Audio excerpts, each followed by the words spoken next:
Muito boa tarde, Belo Horizonte. Agora são 3h59 em Belo Horizonte. Começa agora o programa Educação é para Todos, que acontece todas as quintas-feiras, às 4 da tarde, aqui na Autêntica FM. Você pode participar enviando perguntas através do 996611067 ou você pode também colocar a pergunta em formato de áudio pra gente aqui. É importante a sua participação pra gente poder conversar aqui com a pessoa que é especialista e vai nos brindar com o conhecimento hoje nessa tarde espetacular, com uma vista panorâmica maravilhosa de Belo Horizonte aqui do Alto da Serra. Gorda, baixinha, dentuça, já há quase 60 anos vem tendo as devidas respostas da Mônica em acertadas coelhadas nos garotos da sua turma. Para usar outra referência pop, nós podemos pensar aqui no Dr. Spock, de Jornada nas Estrelas, que defendia que em infinita diversidade haja infinitas combinações. O corpo humano é fantasticamente diverso e sua beleza não está ou não deveria estar restrita à moral e estética efêmeras de um novo tempo. O combate ao bullying dos cebolinhas adultos reais e atuais, assim como a valorização das diversas outras formas de bullying na escola, no trabalho, em qualquer lugar, devem ser pauta para a educação que ressignifique o corpo perante a sociedade e para nós mesmos em frente ao espelho. Nós precisamos de pensar nesse sentido, de ressignificar para nós mesmos em frente ao espelho. Esse diverso assunto e muito mais é o que o Educação é para Todos vai conversar agora com a filósofa Malu Jimenez, ou Jimenez, eu vou perguntar para ela qual é a pronúncia correta. Professora, pesquisadora, doutora em cultura contemporânea pela UFMT, Universidade Federal do Mato Grosso, e que desenvolve pesquisas, consultorias e cursos voltados à construção de práticas políticas e programas de valorização e promoção da diversidade como recurso estratégico para o desenvolvimento das instituições e da sociedade. Faz parte do corpo docente da pós em Gestão e Diversidade da PUC Minas. Malu também é presidente do Instituto Diversas, é uma organização feminista que atua para o direito à vida e ao bem viver que seja assegurado a todas as pessoas em suas singularidades corporais e suas variadas formas de viver, pensar e expressar e amar.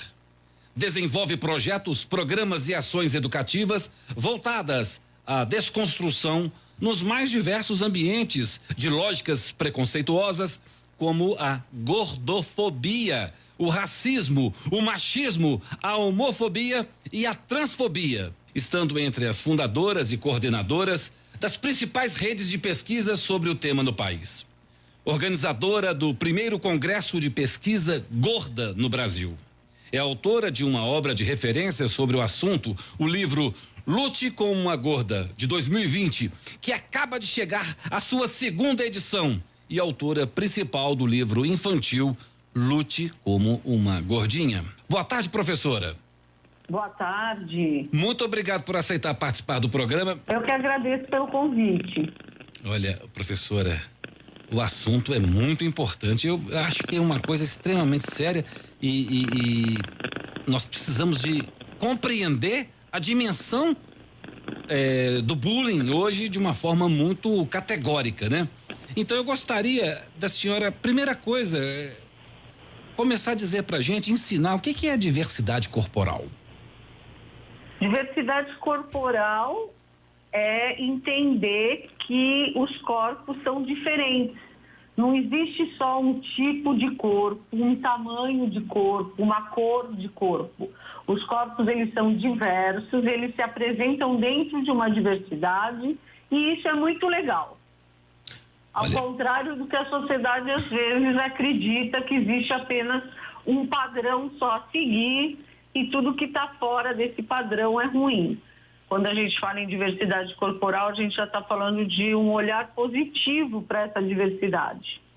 Quando a gente chama a pessoa de gordinha, de baixinha, de pretinha, isso tá na nossa cultura aí muitas vezes como uma intencionalidade sincera de carinho. Quando que tais expressões, elas deixam de ser formas carinhosas de tratamento e começam a ser ofensas? Eu acho que a gente precisa rever nossa linguagem. Nossa linguagem, ela está carregada de violências, de temas que a gente não se aprofunda e às vezes não entende porque ataca uma minoria entre aspas, porque geralmente são muitas pessoas. Então, rever a nossa linguagem, a forma como nós chamamos as pessoas, nos referimos às pessoas, é muito importante, porque na maioria dos preconceitos, estigmas, eles vêm disfarçados de carinho, de cuidado e de saúde. Então quer dizer que nem sempre essa forma, digamos, carinhosa, ela é realmente carinhosa, ela vem disfarçada, não é?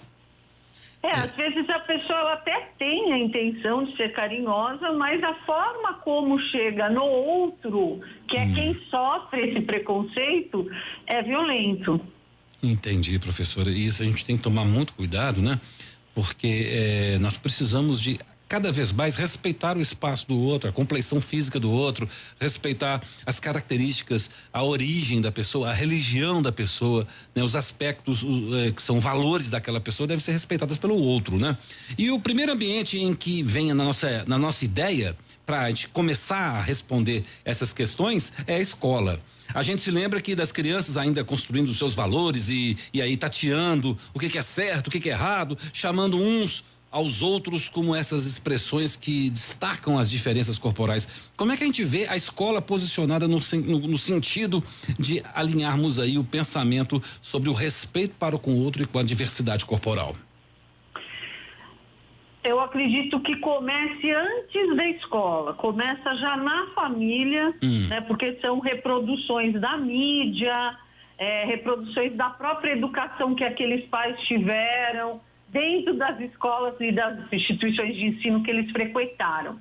E depois isso se reafirma dentro da escola, num ambiente extremamente violento, que às vezes não repensa a forma de tratamento e exposição desse debate das diferenças corporais. Acaba se tornando um espaço com mais exclusão da diversidade corporal do que ao contrário. É um espaço que deveria ser agregador, aglutinador de valores e de conceitos e de diversidade, ele passa a ser segregador desses valores? Exatamente. Se não se pensa num projeto educacional, pedagógico dentro da escola com esse tema da diversidade corporal, que muitas vezes própria comunidade, né, escolar acredita que esse debate seja de um conteúdo, de uma disciplina, e isso é equivocado. Todas as disciplinas devem tratar sobre o assunto, a comunidade como um todo, não só para os alunos, mas como para os pais, os funcionários, os coordenadores, os diretores, que seja um debate amplo aí na comunidade escolar. Se isso não acontece, acaba repetindo a exclusão, sim. Como a senhora disse aí, diante disso tudo que a senhora está dizendo, como é que a escola pode ajudar nesse sentido da diversidade corporal? Eu acho que o primeiro momento sempre é conhecimento, formações, trazer formações para essa comunidade, tanto a direção como coordenação, como professores, do que significa diversidade corporal, né? Às vezes a gente trata o tema bullying como abrangente de tudo e não é bem assim. O racismo, ele é uma coisa, a gordofobia é outra coisa, a homofobia é outra coisa, o preconceito a religiões, né? O racismo religioso também é outra coisa. Então, quando a gente não amplia essas discussões mais pontuais, a gente não consegue entender de quando a gente fala de diversidade corporal e suas nuances, digamos assim. Nesse sentido que a senhora está dizendo, é que gordofobia é uma coisa, racismo é outra coisa, transfobia, homofobia são coisas distintas. Nós podemos entender que esse arcabouço todo aí é a discriminação, O problema é discriminar por diversas razões. Por uma razão de cor, de raça, de origem, de religião, né? Então, de opção sexual, né? Então, essas discriminações é que sim são tratadas como o racismo de modo geral, pelo menos no arcabouço jurídico, né? No nosso ordenamento jurídico, o racismo ele é um termo que está lá prescrito no nosso arcabouço jurídico como aí uma forma de discriminação e preconceito. Agora, esses outros foram todos equiparados. A gente tem alguma forma de poder, assim, colocar isso de uma maneira mais clara para as pessoas que estão ouvindo aqui na rádio, de tal maneira que a gente pudesse entender até que ponto que nós estamos cometendo um ato criminoso, um ato violento contra a pessoa, para que os nossos ouvintes pudessem aqui ter uma noção desse perigo que é, dessa falta de respeito? Claro, toda vez que eu ultrapasso o limite do outro, fazendo uma piada, um comentário, uma observação, ou mesmo tocando o corpo do outro, ou fazendo uma piadinha, ou não respeitando a diversidade corporal do outro, eu de alguma maneira estou cometendo um crime, porque discriminar, acossar é crime. Então, mas eu acredito que mesmo a gente pensar desse lado punitivo, né, do crime, eu acredito que a gente deva começar, ainda mais no espaço da educação da escola. Exatamente. Como educação mesmo, informação. Muitas vezes as crianças chegam de famílias que também não tiveram essa formação, que não conversam sobre isso. Então, eu acredito que a gente precisa começar a falar sobre isso no espaço da educação, para os alunos, para a família, para os funcionários de forma geral. O que eu quis dizer da gente colocar tudo no conceito bullying é que às vezes a gente invisibiliza essa discussão. Tudo vira bullying e aí eu não trato discussões como racismo, como homofobia, como gordofobia, como transfobia, de forma centrada naquilo que eu estou falando. Então as pessoas elas não entendem muito bem do que é que a gente está falando ali na hora que a gente fala de bullying, entendeu? Então a senhora está dizendo que quando a gente trata o bullying de uma maneira generalizada, nós dissipamos aí a intensidade e a importância que tem cada uma das situações de discriminação, né? Exatamente. Se uma criança ela sofre de racismo na sala de aula, em vez da gente dizer a criança sofreu bullying, não, ela sofreu racismo. O que é o seu racismo? O que significa ser racista? Por que existe o racismo no Brasil? A gente invisibiliza o debate sobre aquele preconceito. De onde vêm esses padrões estéticos aí que excluem aquelas pessoas que não se encaixam aqui, que estão assim destacando como uma pessoa fora daquela quantitativo de pessoas? Como é que seria isso? Como é que a gente pode pensar? Quem é que determina, né, qual é o único corpo possível, você quer saber, né? Eu tentei fazer um eufemismo aqui, mas é difícil de discutir isso abertamente, né, professora?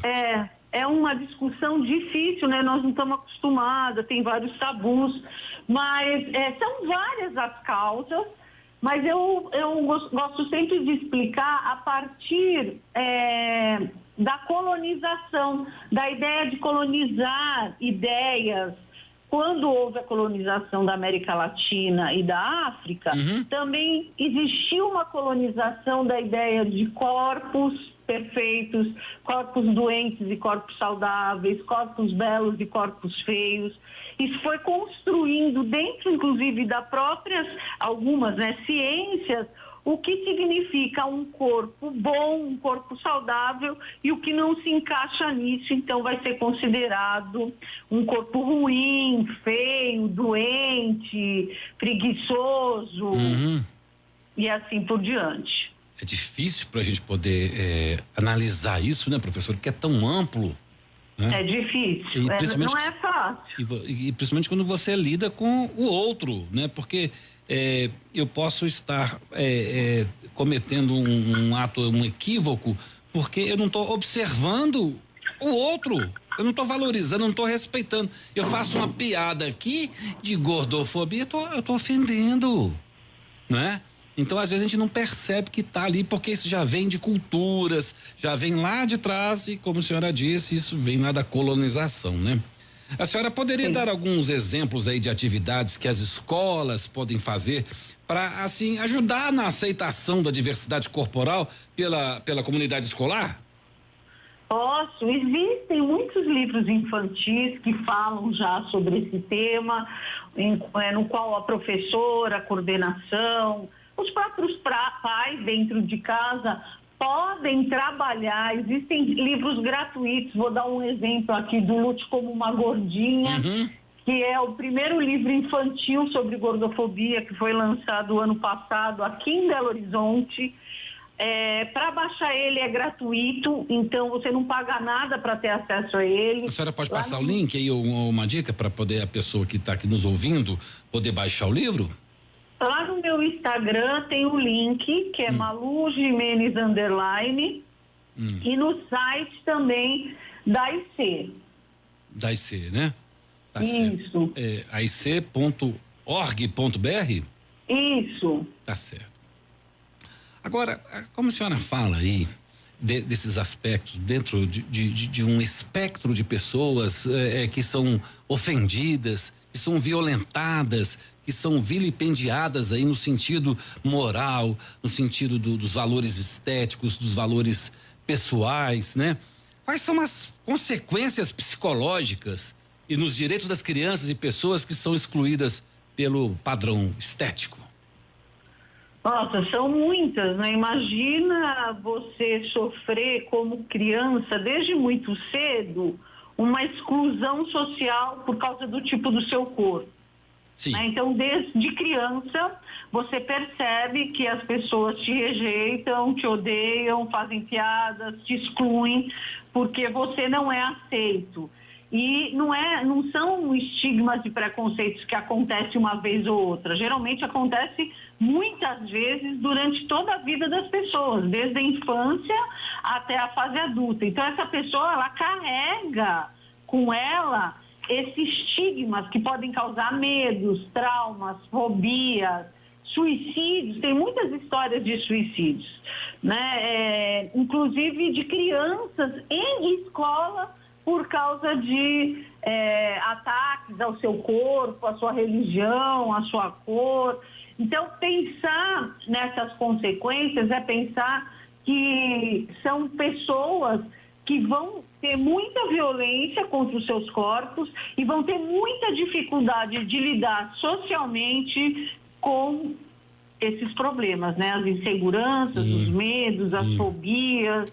O problema que a gente vê é que quando essa discriminação ocorre com a criança, ela vai levando aquilo para a vida adulta na construção da constituição do sujeito, né? Que segundo Freud é a partir desses elementos que vão fazendo com que você se transforme na pessoa que você é como adulto, através dos impasses, das coisas que vão acontecendo a partir da sua infância, e isso é muito marcante. Então, as consequências psicológicas para uma criança que sofre qualquer tipo de discriminação, qualquer tipo de violência, isso vai lá para a vida adulta e você terá um sujeito que precisará de muito estudo aí, de muita capacidade de elaborar isso daí. Então é muito importante a gente pensar que a gente tem que estar atento à discriminação com relação a muito, como a senhora disse, muito antes da escola, né? Sim, muito antes da escola a gente já tem que estar atento, porque é uma formação, né? Do que, inclusive, aquele indivíduo, aquele sujeito vai pensar sobre ele mesmo. Então, se o tempo todo alguém fala para ele, inclusive na infância, os adultos, que ele confia, você precisa emagrecer, seu corpo é feio, você é horrível, você não sabe. Essa pessoa, ela vai se construindo como um sujeito inseguro, né? Como uma pessoa que acaba acreditando que não é capaz. Inclusive, existem estudos mostrando que as pessoas que sofrem de estigmas e preconceitos desde a infância não continuam os estudos, dificilmente vai terminar o ensino médio, fazer uma faculdade, um mestrado, uma especialização, um doutorado, porque é um espaço violento para esses corpos.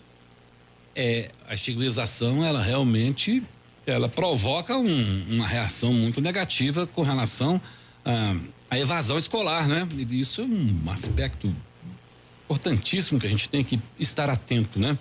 Agora, pensando nesse sentido, a senhora acha que é possível, assim, agregar a diversidade corporal nos conteúdos formais, pedagógicos e curriculares da escola?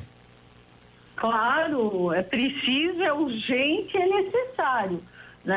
Já quando se faz, né, o projeto pedagógico da escola, já se deve pensar como que as disciplinas vão tratar a diversidade corporal, como a própria escola vai tratar a diversidade cultural, né? Que não fique só dentro da sala de aula, em aulas específicas, como que isso vai acontecer na hora da merenda, como que isso vai acontecer nos projetos de festas, por exemplo, festa junina, quem é que dança, quem é que não dança, né? Então, tudo isso tem que ser levado em consideração. Tem isso também, né? As escolhas que as próprias crianças, os pares, eles já provocam algum tipo, até assim, inconscientemente, né? De uma forma inconsciente, que provoca um tipo de discriminação. E isso os adultos têm que observar para não permitir que isso ocorra, professora, porque veja bem, a própria criança está ali já cometendo um ato que é um ato criminoso, né? Exatamente. Quer dizer, o adulto é que tem que observar isso. Você não pode chamar sua coleguinha de gordinha, você não pode discriminar o seu coleguinha pela sua compleição física, pela sua forma física. Quer dizer, é difícil isso tanto no ambiente escolar, que já está carregado de outras atribuições, que o professor fica ali ligado, mas é importante. Mas é fundamental, né? Talvez seja mais importante do que aplicar o conteúdo curricular, do que deixar de observar esse tipo de reação nas escolas, né, professora? A senhora concorda? Eu também acho, concordo plenamente. Nada adiantará meu currículo estar ao dia e eu estar apresentando lá o currículo, se dentro da minha sala existem alunos que estão sofrendo estigmas e preconceitos. Primeiro, que eles não vão conseguir acompanhar esse conteúdo. E segundo, que a educação é um direito de todos, né? Não são de algumas pessoas, todos. Então, se eu entro na sala de aula, eu tenho que ter essa responsabilidade, né? É muito importante. Então, os professores, eles devem estar preparados para lidar com a diversidade corporal.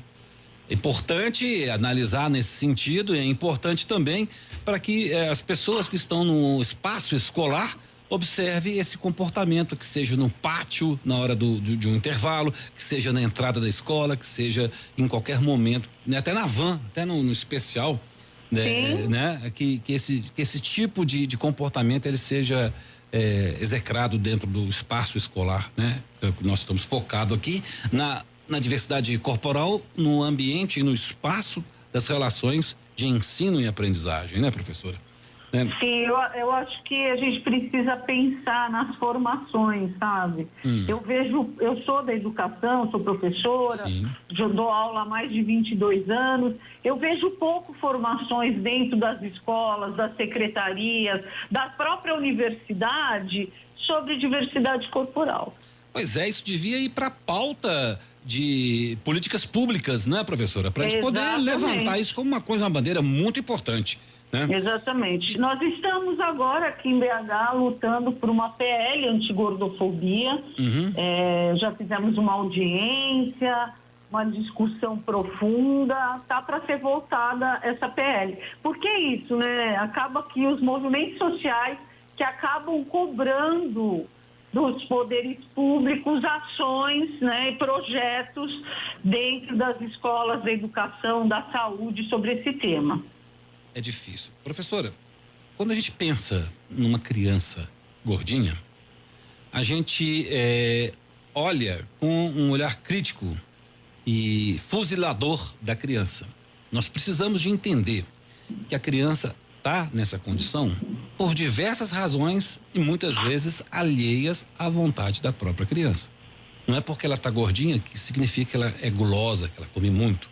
Não é porque ela está gordinha porque ela exagerou em algum tipo de alimentação que não é indicada.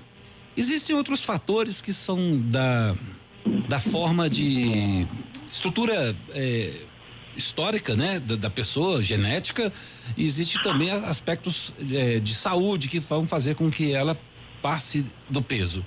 A senhora tem alguma fala para poder a gente compreender mais e sermos mais solidários, compreensivos com as crianças que estão acima do peso? Claro, primeira coisa que eu queria dizer é que a gente precisa perder o medo da palavra gordo, gorda, né? A palavra gordo e gordo é um adjetivo. Infelizmente, a nossa sociedade usa magro como elogio. Nossa, como fulana tá magra, né? Quando eu quero elogiar, nossa, como você emagreceu. E quando eu quero xingar, eu quero ter uma fala depreciativa, eu chamo a pessoa de gorda. Isso é ruim, porque as crianças aprendem isso desde muito cedo, a entender que essa palavra não é legal e é um xingamento e ela não pode ser aquilo. Então, a gente precisa ressignificar essa palavra na nossa sociedade. Não tem problema nenhum a pessoa ser chamada de gorda, ela ser gorda, porque é o que ela é. Segunda, né, a gente acaba tendo uma visão equivocada de que as pessoas gordas são gordas porque elas ficam em casa comendo fast food e assistindo TV deitada no sofá. E isso é uma falácia. As pessoas são gordas por tem vários estudos mostrando isso, né? Se fosse só isso, né? A empresa aí, milionárias de emagrecimento não seriam tão ricas. Elas são ricas porque elas fazem acreditar que você tomando um chá, um remédio, fazendo regime, você vai emagrecer, mas depois você engorda tudo de novo e é um ciclo de consumo, né? Então, a gente tem uma visão muito equivocada do que as pessoas são gordas e de associar aí a palavra gorda a algo ruim. E por isso que as pessoas, quando vem uma criança gorda, um adolescente gordo, um adulto, um jovem gordo, já associa alguma coisa ruim e, portanto, então comete a gordofobia. Então, eu acredito também que ressignificar a palavra gorda, é muito importante para que as crianças, desde pequena, aprendam que não tem problema nenhum em ser gordo, que gordo não é um xingamento e magro é um elogio, porque senão ela constrói essa ideia de que ela, além de nunca poder ser gorda, quem é gordo é algo que está muito errado e que merece ser aí avacalhado, xingado, odiado e assim por diante. Eu que já tenho quase 60 anos, quando essa construção do termo gordo é bem diferente de quando era na minha infância, porque quando se referenciava uma pessoa gorda, falava aquele que é fortinho. E o que era magro, ele era tratado como doente, um magro feito bacalhau, né? Era esse o termo que eu ouvia quando eu era criança, né? Misael tá até rindo aqui, mas isso é verdade, isso é esquelético, né? Cadavérico e tal. E essa desconstrução do termo hoje passou a ser o inverso. A senhora acha que essa própria forma contemporânea aí está influenciando nesses conceitos, professora, ou a gente que está meio perdido nesse assunto? Não, isso daí com certeza, é o que eu acabei de explicar, influencia muito. Pois é. A gente associar a palavra gordo a coisas ruins e que é um xingamento, porque é o que a gente acaba aceitando e entendendo. A linguagem, ela tem muito poder, e a gente precisa estar atento às palavras que a gente usa, os significados que a gente usa. Pois é, e aí, quando a gente pensa assim nessas palavras que são fortes, né? A palavra gorda é uma palavra carregada de valores, de sentimentos, de emoções, né? E que a gente tem que ressignificar, perfeitamente compreendido no ensinamento que a senhora nos passou aqui. Agora, quando a gente está dentro de um espaço escolar e a pessoa fala assim, gorda, a forma de falar a palavra, que não é uma forma, vamos falar assim, polida, uma forma educada, uma forma doce de se referenciar à pessoa, ela vai dando uma gradação pejorativa maior do que realmente a palavra é.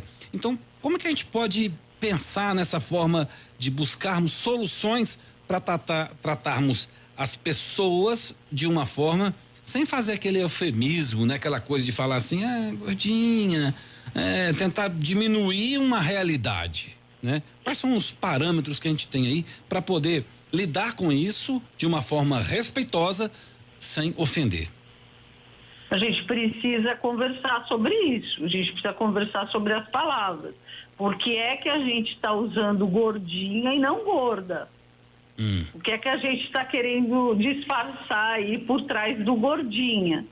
Né? Sentar e conversar com os adultos e com as crianças. Né? E se eu me nomeio gorda, se eu falo, eu sou uma pessoa gorda, porque eu sou gorda, para a sociedade, para as pessoas, e explico por que eu vou me nomear aí, existe um repensar dessa palavra, né? Existe uma reconfiguração dessa palavra. Então, eu não vejo outra forma sem que a gente fale sobre isso. Não tem como, né? Porque senão a gente fica repetindo aquilo que a gente vê na mídia, que o amiguinho falou, que o vizinho, e a gente não se atenta para o significado das palavras. Agora, a senhora falou aí sobre mídia, né? E vamos tentar levar nossa conversa para essa plataforma que é a internet, que é uma plataforma de interações, né? Interações sociais, né? Que está muito ligada aí à queimação, né? Eles falam de uma forma de tratar as pessoas, de uma forma de silenciar as pessoas, né? Então, uma forma de ataque, né? Esse termo que surgiu como um cancelamento das pessoas nas redes sociais. Agora, quando a gente pega e traz isso para as redes sociais, qual que é assim a real necessidade que as pessoas têm de ficar atacando o gordo, né? Atacando a gorda com um objetivo que está em cima da lacração, em cima do cancelamento. Quer dizer, isso é uma forma virtual que ela ofende e ela pode ser transportada para os espaços escolares. Professora, qual é a diferença entre esse campo de batalha que é a rede social e o ambiente escolar em termos de tratamento dessa diversidade corporal? Bom, eu acho que a maior diferença é que nas redes sociais eu me escondo por um perfil, no que não precisa ser eu. Né? Eu posso construir um perfil imaginário. Então, eu tenho mais coragem, entre aspas, aí, de atacar, né? De dizer barbaridades, de até ameaçar, porque eu não estou mostrando a minha cara, eu não estou dizendo, sou eu que estou fazendo isso, apesar de alguns colocarem a cara, né? Né? Porque, infelizmente, tem de tudo nessa vida. Na escola, é feito meio que nas escondidas, pelas sabe? costas, né, professora? É muito velado, é muito escondido. Existe um grupo ali que se apoia, mas o professor atento, ele percebe.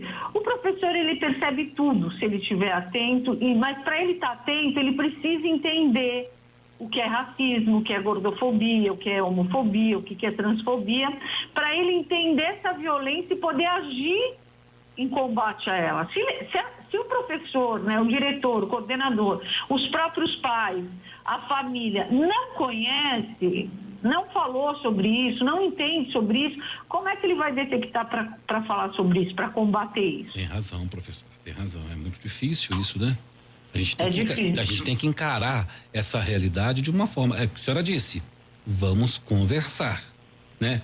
A partir desse ensinamento da senhora, eu percebo que aqui aprendemos que a gente deve falar mais sobre a gordofobia, né? Tratar desse assunto, trazer para a pauta de ideias, de conversas, né? Que sejam conversas nas famílias, nos espaços escolares, nos ambientes que são sociais, que crianças principalmente frequentam, para a gente poder ali tratar esse assunto de uma maneira mais ampla, mais objetiva e sem deixar de ser respeitosa, né?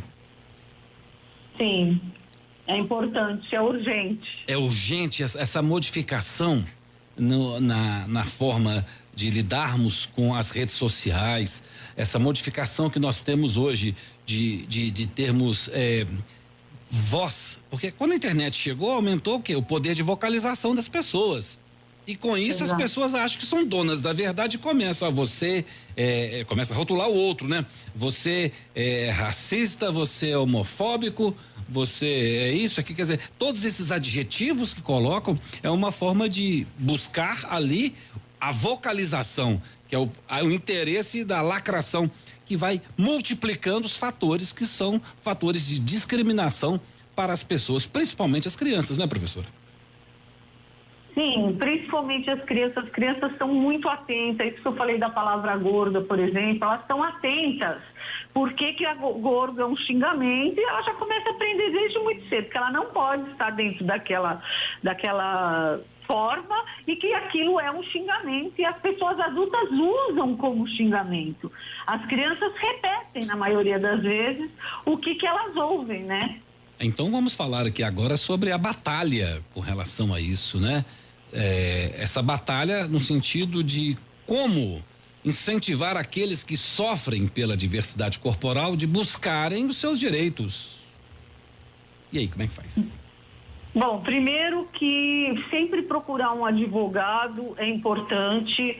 A gente tem visto a luta da diversidade corporal no âmbito jurídico aumentar. Teve até um programa no Fantástico, num domingo, né, num horário nobre da Globo, falando sobre isso. Então, o número de processos, por exemplo, de gordofobia triplicou no Brasil. Muita gente tem procurado seus direitos. É importante procurar os direitos, porque você começa a levar para esse âmbito uma discussão e uma necessidade também de se construir leis contra, né? Leis contra. Para que proteja essa violência, porque se a gente não denuncia, se a gente não procura nossos direitos, como que isso vai mudar? É como se não existisse, não é mesmo? Professor, eu sempre penso que a gente tem que buscar o direito, né? O direito penal, principalmente, como a última rácio, né? A última cartada do Estado para poder se livrar dessas coisas, né? E eu sempre vou buscar pelo ambiente da conciliação, da conversa e principalmente do ensinamento, né? A gente ter espaços que sejam voltados para o que nós estamos fazendo aqui agora, de esclarecer esse tipo de comportamento, para que as pessoas não precisam de judicializar as relações, mas que elas sejam mais amigáveis, que elas sejam mais extrajudiciais, de uma certa forma educativas, pedagógicas, do que punitivas, né? Sancionatórias, né? Então, nesse sentido, professora, nós temos que abrir espaços nas escolas para debate, abrir espaços para reuniões com os pais, com a família, com a comunidade, para trazermos esses valores, esses conceitos para a consciência das pessoas, para que elas possam comportar de uma maneira que seja respeitosa com relação aos outros, não discriminatória, né? Sim, a gente precisa pensar, conversar, trocar, tirar as dúvidas, né? Porque, inclusive, na maioria das palestras, rodas de conversa que eu faço, na sala de aula, quando eu estou dando aula, as pessoas, elas se identificam, elas falam, nossa, mas eu já fiz isso. Tá certo. Eu fui racista, eu já fui gordofóbica, eu preciso mudar a minha forma de pensar. É questão de conscientização, né, professor? Também é muito importante, porque se você não fala disso, você não percebe que você está reproduzindo um preconceito. É questão de conscientizar, né? A pessoa não sabe que está cometendo aquela infração, né? Aquele delito, né? Porque não foi conscientizado, não foi mostrada para ela, olha, isso que você está fazendo aqui é uma ação, é uma atitude discriminatória, racista, gordofóbica. Exato. Homofóbica, né? A gente tem que tratar isso de uma forma até de interceptar as pessoas e falar, olha, peraí, esse comportamento seu não é adequado. Esse comportamento seu não é respeitoso para com o próximo, né?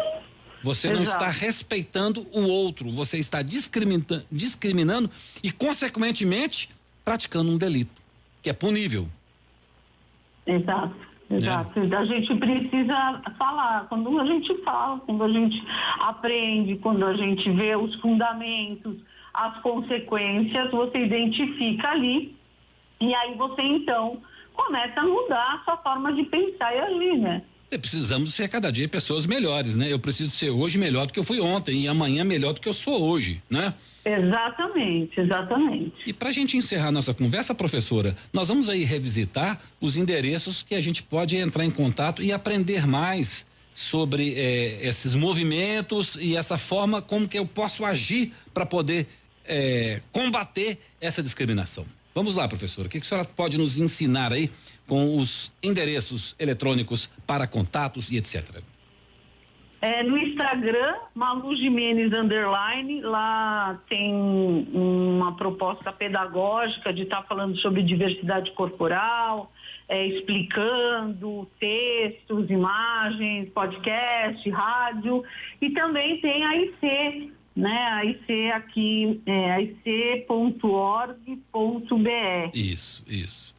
Professora, Gimenez, vamos ficar bem, é J-I... Gimenez, na verdade. Como é que soletra isso, professora? É J-I-M-E-N-E-Z.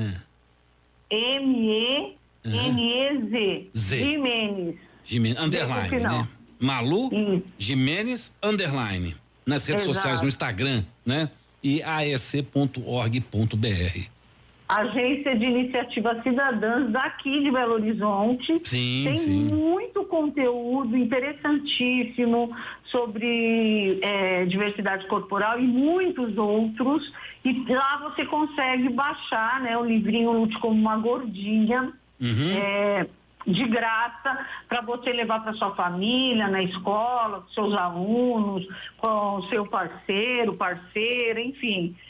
Entender, né, um pouco de uma forma lúdica, simples, o que é gordofobia, o que é diversidade corporal. Professora, eu espero voltar a conversar com a senhora aqui novamente, mas com um outro panorama melhorado em cima dessa conversa que a gente teve hoje. Eu acredito que é possível a gente conversar de novo e falar assim, olha, avançamos em tais aspectos. Eu agradeço demais a presença da senhora, professora. Tomara, muito obrigada. Eu que agradeço. Uma boa tarde para todo mundo. Muito boa tarde, professora. Muito obrigado.